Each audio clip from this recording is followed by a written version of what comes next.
nila'y sinuway mo.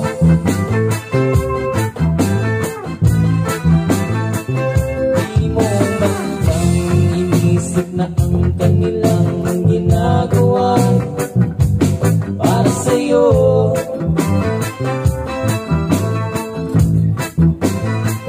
Pagkat ang nais mo'y masunod ang layaw mo, di mo sila pinapansin.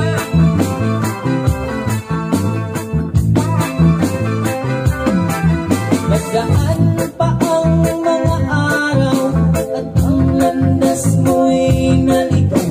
Ikaw ay nalulong sa masamang bisyo.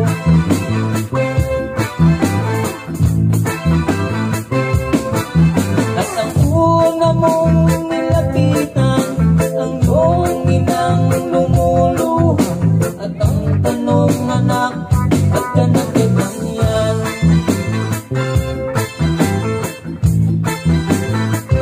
Ang iyong mga matay biglang lumuha nang di mo napapansin.